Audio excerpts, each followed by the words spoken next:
সংখ্যাগরিষ্ঠতার অহমিকায় সরকার দলের মধ্যে ফ্যাসিবাদের পদধ্বনি দেখা যাচ্ছে বলে অভিযোগ করেছেন জামায়াত আমির ও বিরোধী দলীয় নেতা ডাক্তার শফিকুর রহমান। তার দাবি, যারা নিজেদের দলের মধ্যে গণতন্ত্র চর্চা করে না, দলীয় কর্মীদের নিরাপত্তা দিতে পারে না, তারা দেশের 18 কোটি মানুষের নিরাপত্তাও দিতে পারবে না। জাতীয় প্রেস ক্লাবে জাতীয় গণতান্ত্রিক পার্টির 46তম প্রতিষ্ঠাবার্ষিকী উপলক্ষে আয়োজিত এক সভায় ডাক্তার শফিক বলেন, নির্বাচনে জনগণের রায় হাইজ্যাক করা হয়েছে। আবার এমন চেষ্টা হলে কঠোর প্রতিরোধ গড়ে তোলা হবে। ফ্যাসিবাদের পুনরাবৃত্তি ঠেকাতেও দৃঢ় অবস্থানে থাকবে বিরোধী দল। বিরোধী দলীয় নেতা এ সময় জ্বালানি সংকট মোকাবেলায় সব ব্যবস্থা নেওয়ার পরে সবশেষে শিক্ষা প্রতিষ্ঠান বন্ধ করা নিয়ে সিদ্ধান্ত নেওয়ার আহ্বান জানান তিনি।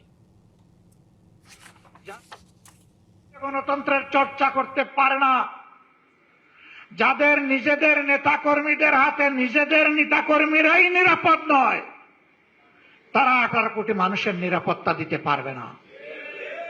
তারা জনগণকে গণতন্ত্র উপহার দিতে পারবে না।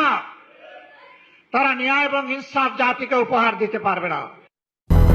200-র বেশি সার্ভিস ও ফিচারে লেনদেনের সব বিকাশ অ্যাপে সম্ভব।